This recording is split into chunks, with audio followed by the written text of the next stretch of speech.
يكفر أحدا من أهل القبلة أو يكروا لقبلة بكاء النيوش بكاء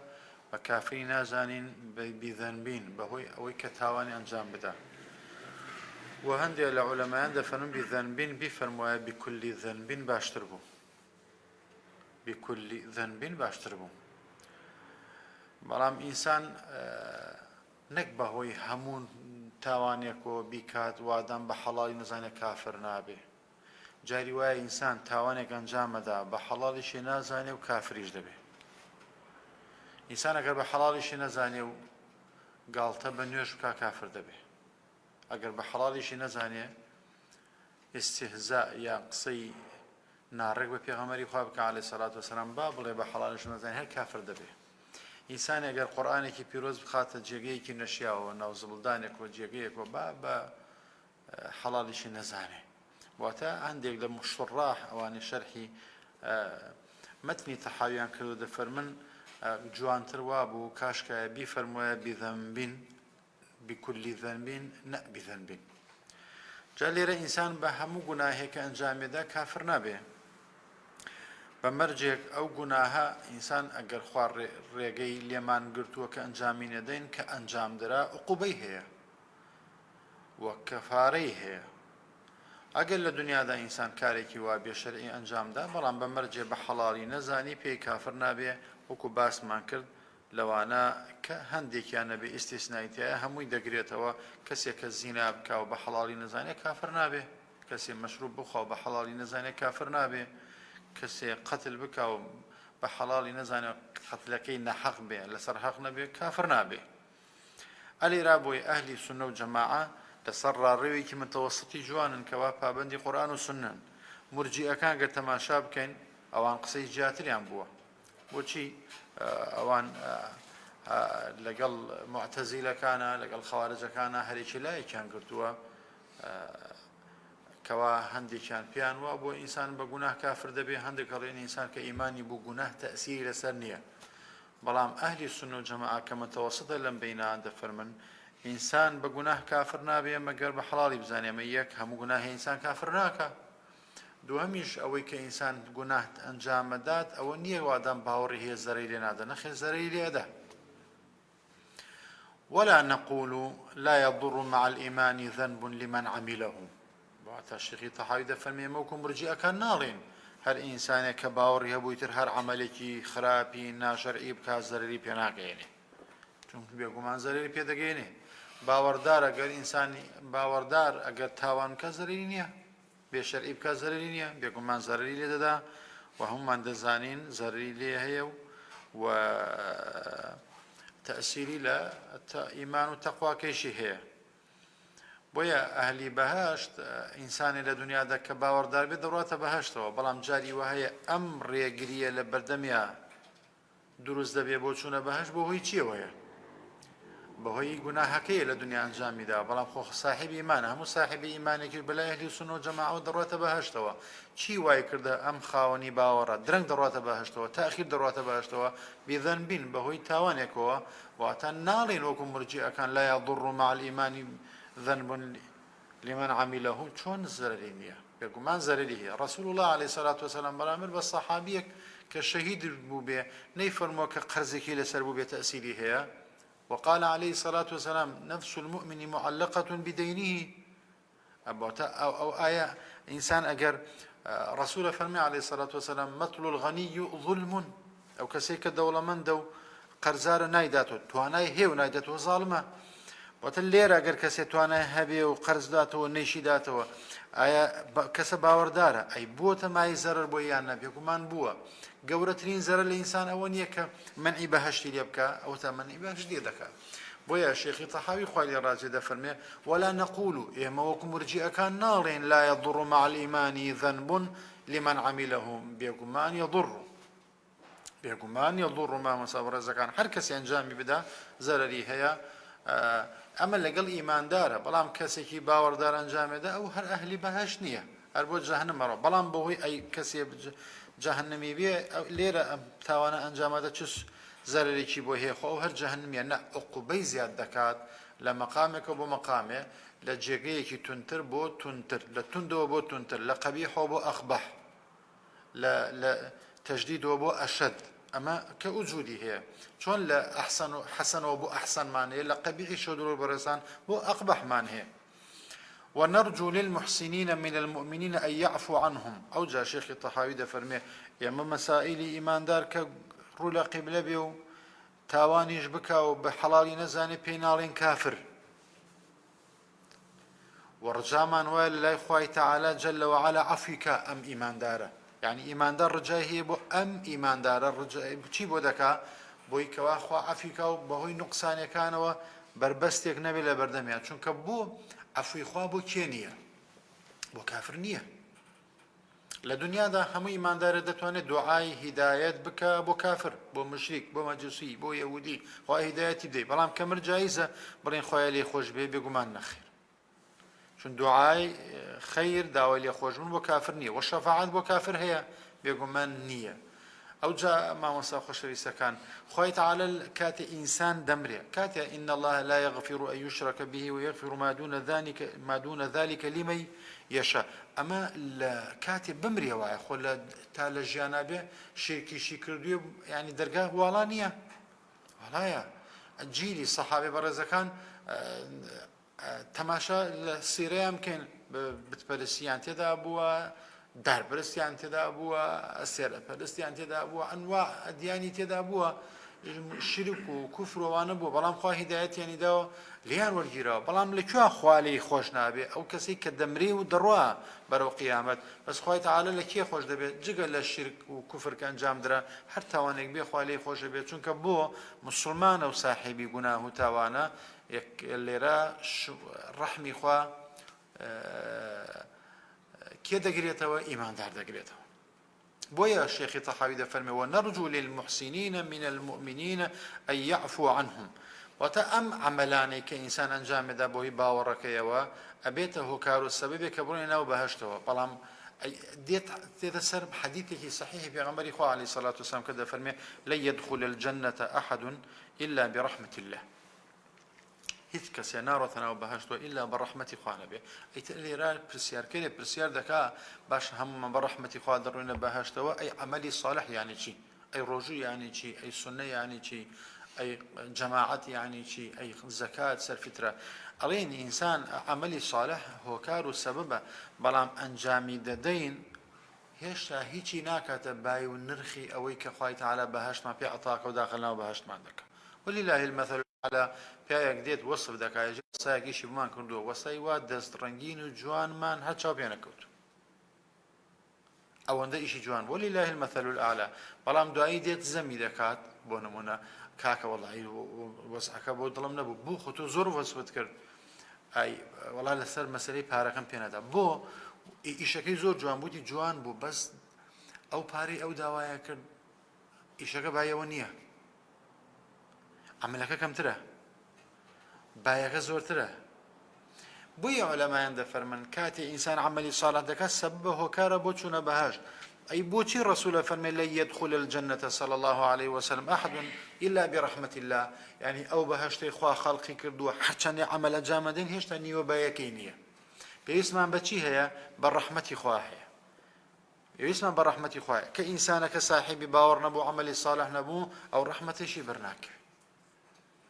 قلنا يا رسول الله ولا أنت وتمنى بيغمبري خوا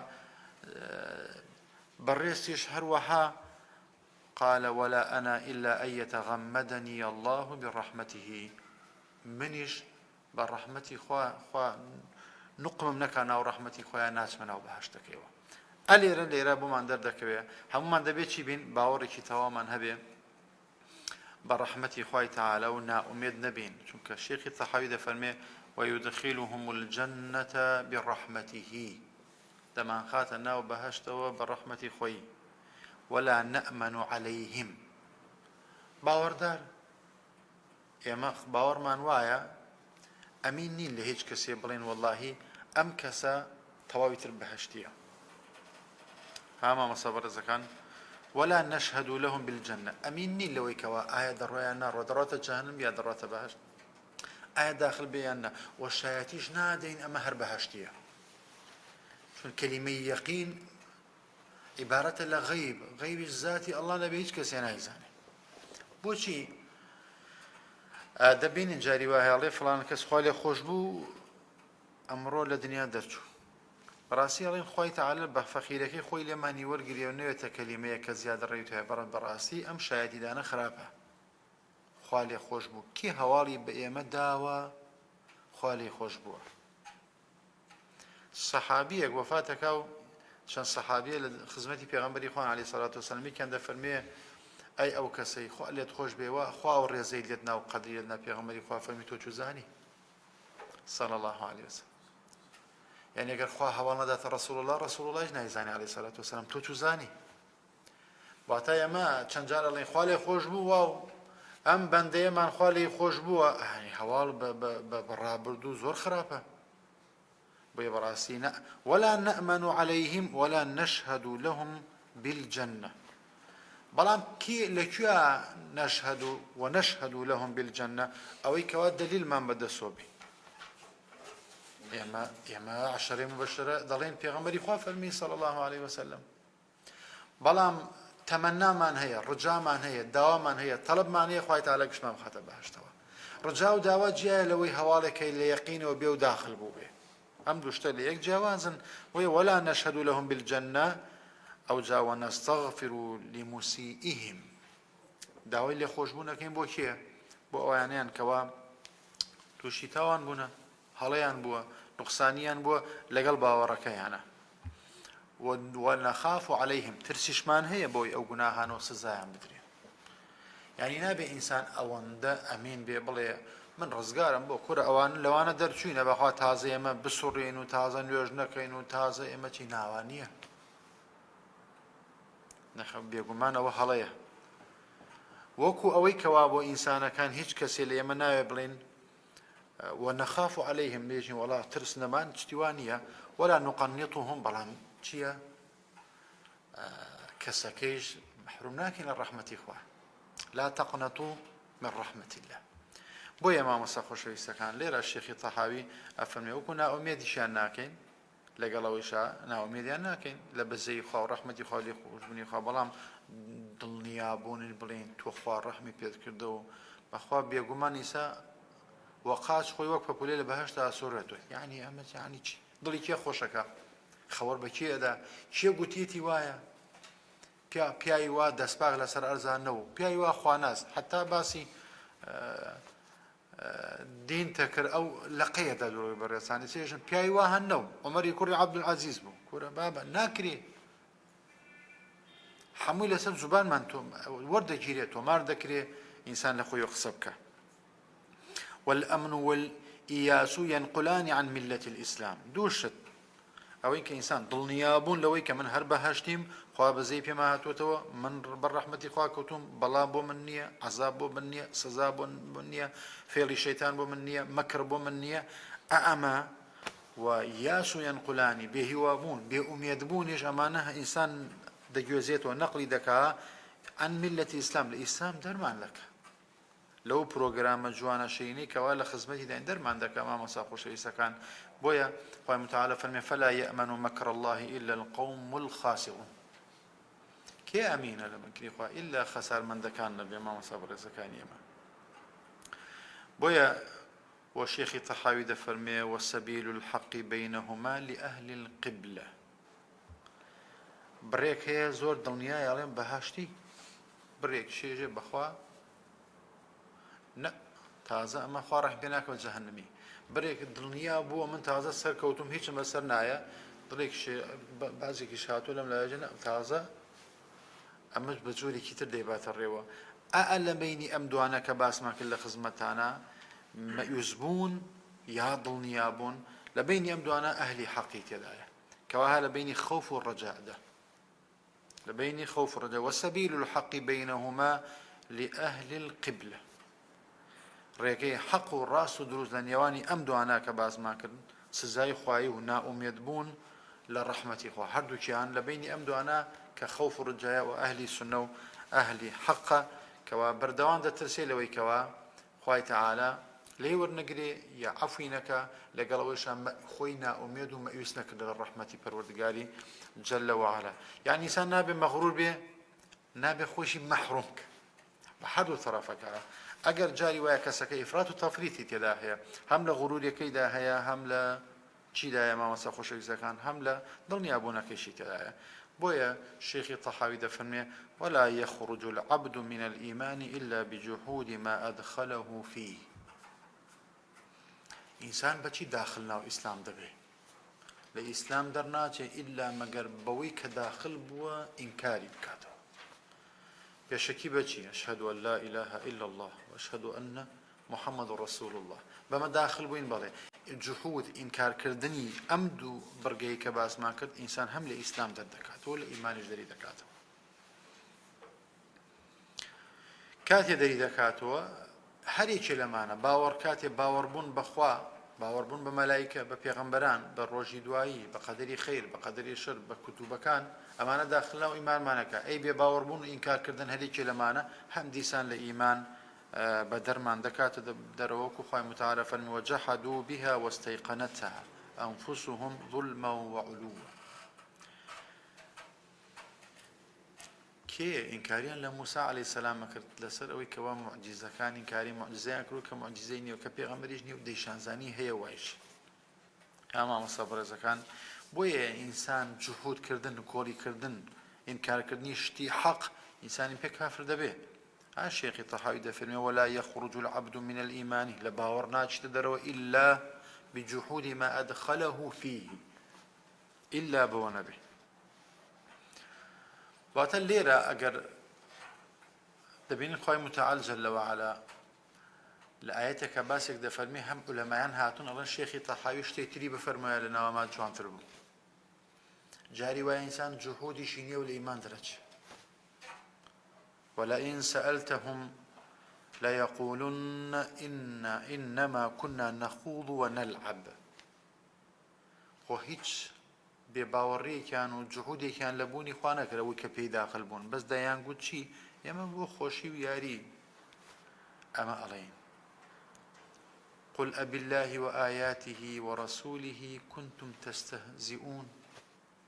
واتە لێرە خۆ جوحودیشی تێدا نەبوو بەڵام لە دینیش دەرچوون بۆیە خوای تەعالی فەرمێ لا تعتذروا قد كفرتم بعد إيمانكم واتە پێی کافر دەبێت چۆن لە یەوتمان شێخی تەحاوی بفەرمایە بكل ذنب باشتر و جوانتر بوو کاتاکو بڵێ بذنب لێرەشا جوانتر بوو ئەو مەوضوعی وای بیفەرمایە نەیفەرمایە کە ما أدخله فيه چونکە جاری وا هەیە جوحود و ئینکاری خوایش ناکە و کافر دەبێت باوەڕی هەیە بەخوا بە پێغەمبەری خوایش عەلەیهی سەڵات وەسەلام بەس مەسەلەیەکی حوکمێکی شەرعی ڕەت دەکات و کافر دەبێت بۆیە مامۆستا ئەزیزەکان